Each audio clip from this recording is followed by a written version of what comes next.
Ultimatum Queer Love Season 2 just got started, and honestly, I'm already starting to question why some of these couples are here, but I'm gonna stick beside them because maybe it's gonna work out. Let's get into it. So this season is already starting off pretty interesting. It's the same thing that happened with Love is Blind. Once the show is already popular and people know what to expect when they go on the show, you start to get some characters that feel like they on the show just to be on the show. Granted, a lot of them get brought onto the show, but I'm gonna explain what I mean. Let's just get started with AJ and Brittany. AJ was having her ass a damn ball, okay? She was like, I'm single and I'm ready to mingle. Where are the girlies at? Everybody here looks good. I'm having the most fun. I am super excited right now. The odds look like they're really in my favor. I'm single as fuck right now.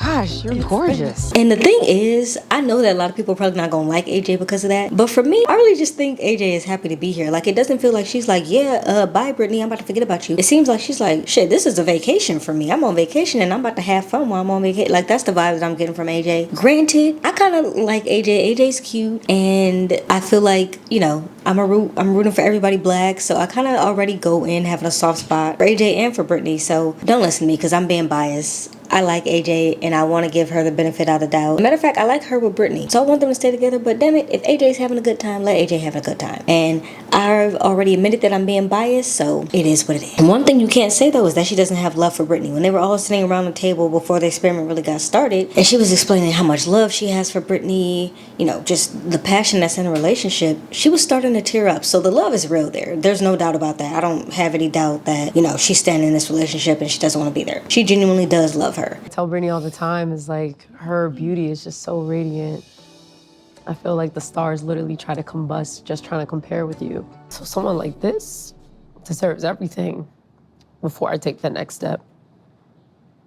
I just want to be in a position to give her that. AJ just doesn't feel like she's ready, maybe financially or just stability-wise, for this relationship or to be married. And Brittany, I forget who she was talking to, but she did kind of touch on it. It feels like AJ has a lot of pride for wanting to be the provider in the relationship. The thing is, Brittany is very independent and she doesn't need that. Not saying that she wouldn't allow AJ to lead and to provide, but it's one of those situations where, you know, she wants you but she don't need you. And while I cannot relate to the wanting to provide part because I'm a girly pop and no, I'm just not gonna be the provider, but I relate to wanting to have it all together, especially when AJ's talking about the fact that her parents have been married for over 30 years. Those are big shoes to fill. I think for someone like me, just putting it out there, if you come from a family where your parents have not been married for 30 years, and in my case my parents were never married, you don't feel that same pressure to succeed in a marriage that someone who has seen a 30-40 year marriage would feel, because it's like, I had the perfect example. How can I fuck this up? You know what I mean? I can empathize with that. Hey y'all, it's Nay. Welcome back to my little corner of YouTube. This video will contain spoilers for the Ultimatum Queer Love Season 2, Episode 1. So if you haven't seen it yet and you do not want spoilers, save this video and come back after you do. You are about to hear my thoughts on Episode 1, but of course I want to hear yours. So feel free to drop your thoughts below if you do want to participate in the conversation, and give this video a like before you go, or you just might end up fighting for your relationship on a reality TV show. Today's video is sponsored by me. If you like movie and TV show commentary, then you haven't found your way to the right place. When this season is over and you're wondering, man, where is Nay? I wish I could still hear her. You can, because I'll still be here. If you like food and you like movies, make sure you check out my comfort movie and a meal series, where every month I watch a comfort movie of your suggestion and I cook a meal to go with it. It's a vibe, so make sure you check it out. I'll link it below. So if this is your first season watching The Ultimatum and you don't know what it is, the host did a fantastic job at explaining it, so I'm just gonna let her do it. The terms of the ultimatum are very clear. You will either leave here engaged,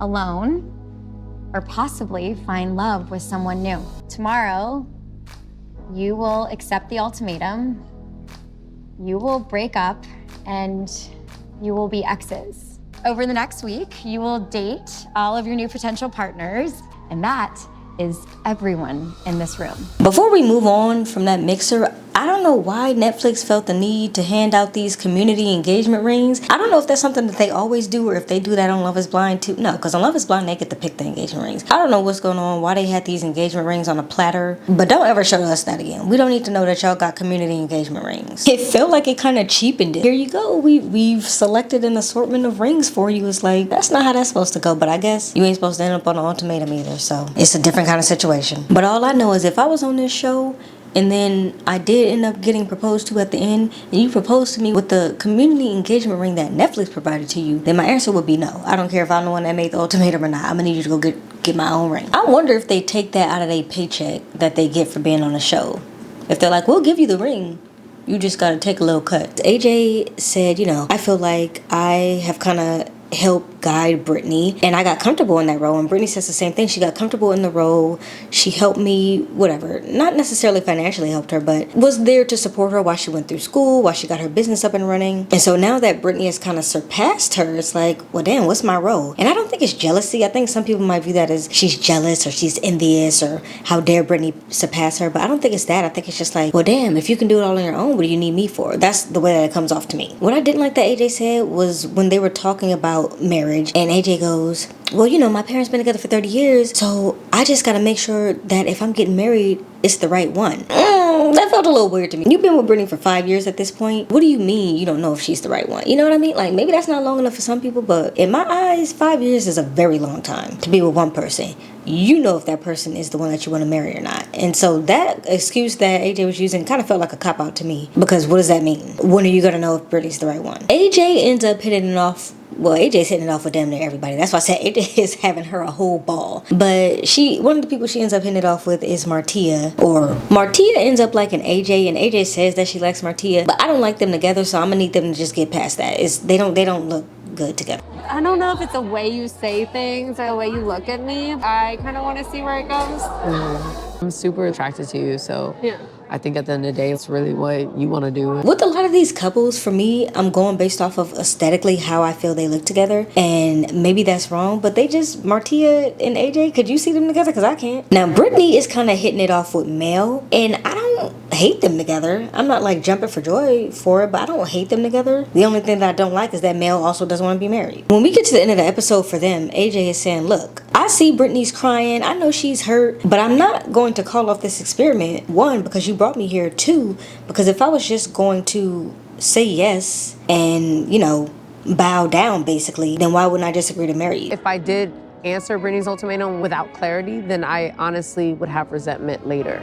I still don't have answers, so I can't cater to Brittany, because if I cater to Brittany, I might as well just accept the ultimatum and marry her. AJ is very much all in on this, and I think Brittany didn't think it would be like that, and that happens in other seasons as well, where people are like, "Oh, I gave the ultimatum, but damn, I didn't think you were gonna do this." It's unfortunate, but it's the risk that you take. AJ is about to have the time of her life, and Brittany better get on board because she chose to come here. Another couple that's really struggling is Dana and Megan. And when I say couple that's struggling, what I really mean is Megan is having a very, very hard time. When this episode ended, Megan basically says, I don't want to go forward with the experiment. Why are you so willing to back out when it's like hard? You want to go through 3 weeks with somebody?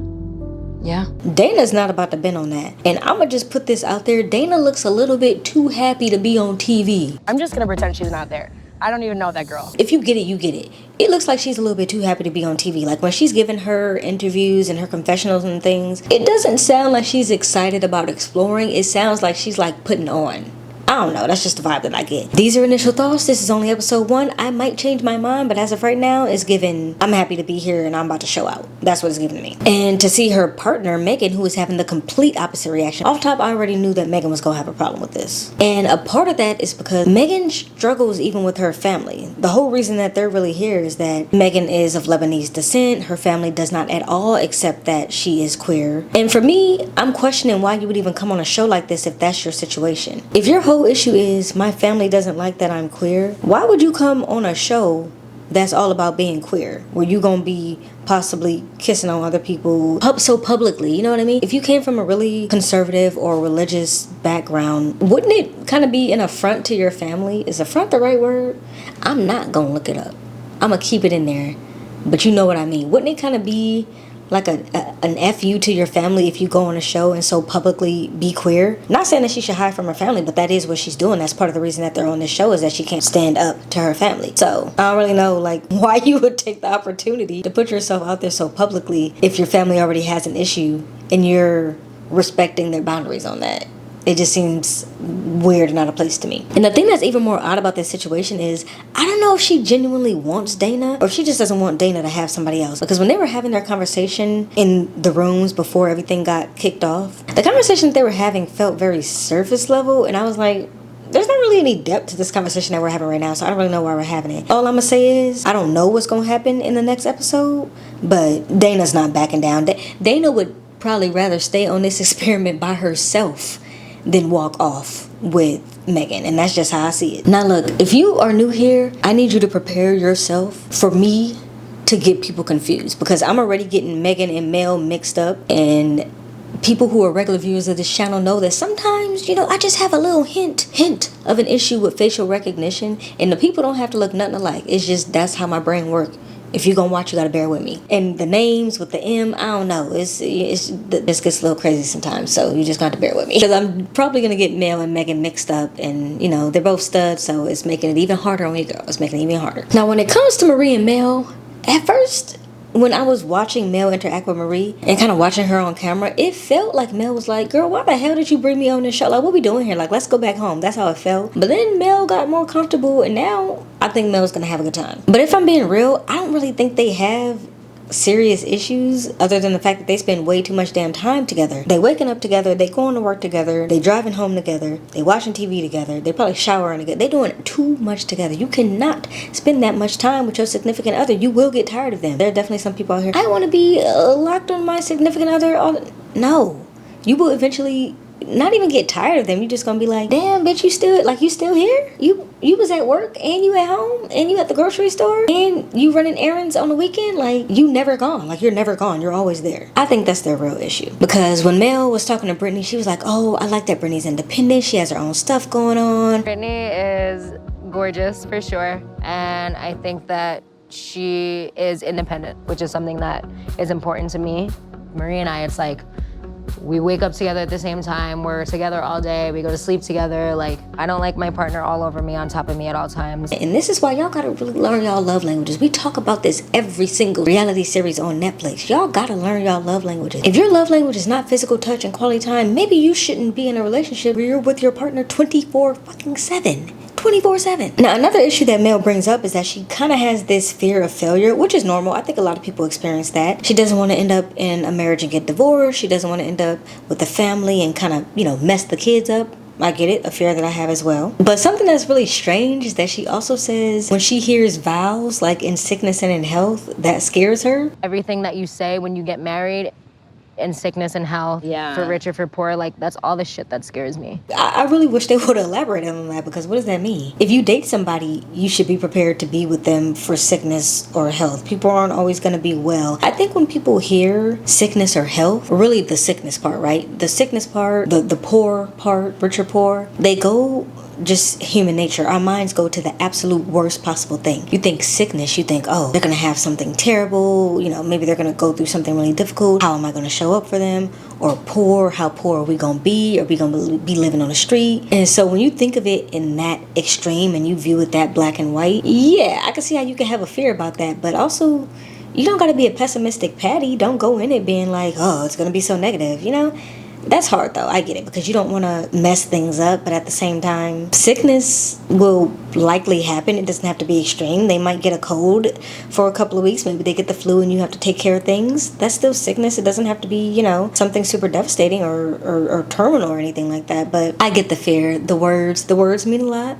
And feeling like you have to be there. I think that's what it is. When you're dating someone, it's like, yeah, I'll be there for them when they're sick. But when you're married, it's like, no, I am expected to be there, and I better turn up, and I better get it right. So I get that fear, but also I don't get that, because just be there.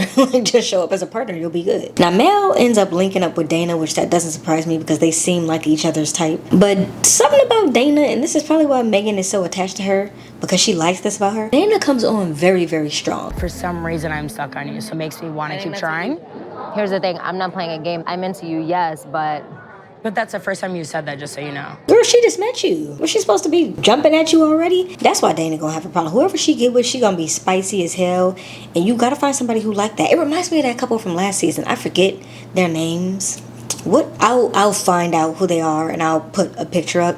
But it definitely reminds me of this couple that I'm thinking of whose names I can't think of. And now I'm blanking. And I still follow her on Instagram and I can't think of her name. But they had a very similar thing, if I'm remembering correctly, where it was like one of them was super high strung and the other one was like, I I like that about you, but also you're insane, you know? That's what I see in Dana. Now, when it comes to Kyle and Bridget, I'm gonna be real. They seem like such an odd match to me. When I see them physically, like aesthetically together, I'm like, it's not giving partner. It's giving like best friend. You know what I mean? Maybe it's because in their promos and when they first showed up on screen, they were both kind of presenting as masculine. Not saying that two, you know, masculine presented people can't be together, but something in my brain just say like they don't feel like a match to me. Bridget also doesn't believe in marriage, so they're actually really not a match. And she uses an odd thing to try to explain it. If it were just up to my heart, I would do it. But it is up to you and your heart. All you have to do is say yeah. Like, it's literally up to you.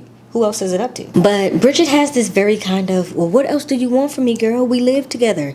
We have dogs together. We're doing all these things. What else do you want? I've given you everything. I just did not give you the piece of paper. And if you caught my live on the cast reveal for this season, marriage is way more than just a piece of paper. And I hate that it's been reduced down to that and people think that. But it's not just a piece of paper. And having that mindset is I feel, detrimental to the sanctity of marriage. But I'm not gonna go on a rant. I happen to be married, and so, you know, I have a different perspective on it. Interestingly enough, these two end up in a triangle with Pilar. And I think that Pilar and Bridget would be perfect together. If for no other reason than they both don't want to be married. And also, I think they aesthetically look good together. Sorry that I'm like harping on that, but I think they aesthetically look good together. They both are willing to commit, but don't want to be married. It doesn't get more perfect than that. So I'm hoping that they end up coupled together. And I also don't think that Haley and Pilar look that great together. I mean, I know they've been together for 10 years, but I don't think they look that great together either. And Pilar has some deeply rooted issues. Pilar came out to her family, I think she said it was 5 years ago, so she hid their relationship for quite some time. They have been together since they were 18. Haley was Pilar's first gay experience, so, you know, it's a lot. And it probably hurts Haley to have to be, you know, a secret and feel like even now she can't show up as her authentic self because Pilar doesn't have the support of her family. There's a lot of emotions. We got together when we were 18. You know, I had my relationship for 8 years. And when I came out to my family, our relationship's never been the same, and my mother hasn't talked to me since. I've always pictured that wedding, you know, your dad walks you down the aisle, your family's there. And I can't relate to that, right? I'm not queer. I've never brought someone home who is the same sex as me, so I don't know what it's like. I can only empathize and I can only imagine what it's like to literally have your family just completely disown you. And I don't know which side of her family is the Asian side, but I think we all know that in Asian culture, it's really, you gotta be on your damn P's and Q's. You better do exactly what we want you to do in the way that we want you to do it. You better go into these career fields. And so I know that that pressure exists just from having, you know, friends who are Asian and hearing them talk about their upbringing and their experiences, and just I think that's common knowledge that is something that is kind of drilled into the household of Asian households, is that you kind of end up living for your parents. And so I know that it's extremely hard for Pilar not to have that support of her family. She talks about wanting to have her dad walk her down the aisle, all of these things. I really do feel for her, just like I feel for Megan, because she's in a similar situation. Not an Asian background, but a very religious and conservative background. And so it's a little bit different where it's not like, you know, I just don't want to, I don't believe in it. It's like, no, my family doesn't support me. So I forget who it was who said this. I want them to be able to choose between happiness for themselves or being unhappy. And like, it's nice when you say it that way, but really what they're choosing between is happiness for themselves, their relationship, and then the relationship with their family. How do you ask someone to give up their family? It might seem easy from looking on the outside, but it can't be that easy, and I don't think people should be pretending that it is. And also, I think there may, I don't know, I don't want to start putting labels on things. I'm not gonna say something like codependency. I said it, but I'm not saying it. I don't want to say that that's what it is. But Haley has been there with her. She probably feels like a comfort to Pilar. You've been there with me through my family abandoning me, through my coming out. You were literally my first experience. How could I let you go? So I'm sure there's a little bit of that as well. But I feel for Pilar. I do. I feel for Pilar. And I kind of want to see her with Bridget. I think that she could make something happen with Bridget. Last but not least, we have Martia and Ashley, which I don't even feel like I saw Ashley at all. Did y'all see Ashley in this episode? Because I don't really feel like I have a good memory of her. When it comes to Martia, she's an interesting character. Like I said, she likes AJ. I don't like her and AJ together. And I don't know how to quite explain this, but to me, these two feel like the only couple that had an actual relationship issue. Pilar has the whole thing with her family, as well as Megan has the thing with her family. Bridget just doesn't believe in marriage. But these two actually have a real issue That being that Martia doesn't like that Ashley doesn't show up romantically. Like, that's a relationship issue that you guys would have to work on. Say, I need you to show up in these ways. And so I feel like they could have worked that out without coming on the ultimatum. But then again, Ashley said that Martia has wandering eyes. And so if her eyes are wandering, maybe she wanted to be on this show. But she says her eyes are only wandering because of the lack of romance. I think that's something that can be fixed. Then again, I don't think that's something that can be forced. I think you're either a romantic type of person or you're not. And they just might not be a good match because of that reason. When it comes to the ultimatum, I think the likelihood that someone's gonna feel left out, like Megan is feeling, is very likely. Everybody's not gonna find someone that they click with, and then especially if their partner is finding people that they click with, it's gonna be very hard. I don't know what's gonna happen with that situation. I think they're gonna end up staying in the experiment. Like I said, I think Dana will stay regardless, but Megan's gonna have a hard time. On the flip side of that, the likelihood that someone actually does end up finding someone that they mesh with and that they like better, that's not zero either. You know, I'm not gonna say it's high, but it's not zero. Somebody might find somebody that they like more than you, and again, that's a risk that you have to be willing to take. So we'll see how this all plays out. It's still very early. Obviously, I've only covered episode 1, so it's very early in the season, very early in the relationships and the on-screen time and all of that. So we'll see what happens in episode 2. This is actually a new approach for me. I usually don't do my commentary episode by episode, but we'll see how this works out. And y'all let me know what y'all like better. I'll see how soon I can get episode 2 out. I might try to get it out later today, but we'll just see how times ends up working out, because you know I gotta go work my job. But I'm gonna get this one up so you guys kind of have something, and then we'll move on to the other episodes and see what this season has to offer. Let me know which couples y'all think is gonna stand out, or who y'all think gonna end up together. I think AJ's gonna be a standout, Brittany's gonna be a standout. Who else? Dana's definitely gonna be a standout. She's already standing out. Mel is gonna stand out. Those are the people who I have my eye on so far for this season. And like I said, I hope Pilar and Bridget end up together. I really want AJ and Brittany to stay together, so I'm not really too interested in anybody that they end up swapping with. I don't know, but we'll see what happens. Someone pointed out my vinyls in another video that I did, so I'm just here to say, if you're a fellow music lover, make sure you check out my Spotify account. I don't make music, I just really love making playlists. Obviously, I love music. So if you're interested in knowing what kind of playlists I make, or just maybe finding some new artists that you've never heard of before, check out my Spotify playlist, always linked in the description. And I'll see y'all in the next one. Bye! Alright, we're done. We are done. I don't even remember which part I was on. Or you're gonna end up on the ultimatum. That's a good one. Today's. Here we go. Just so weird. It is currently 1 a.m. as I'm recording this. So let's just talk about the dedication. The air just came on. Y'all might be able to hear that now because the air just came on. But anyway, gotta keep it cool. Pretty much the host did a great job. She needs you. You guys enjoying your hay over there? It's very delicious, isn't it? Oh, my camera's about to die, so let's restart. Or not die, stop recording. Wake up in Pasadena, nobody asked where we from. Cold-blooded conversation, ADD told me to run. Why he got too many coats, Cali got too many sons. Home of the famous and broke, broken and lonely a bunch.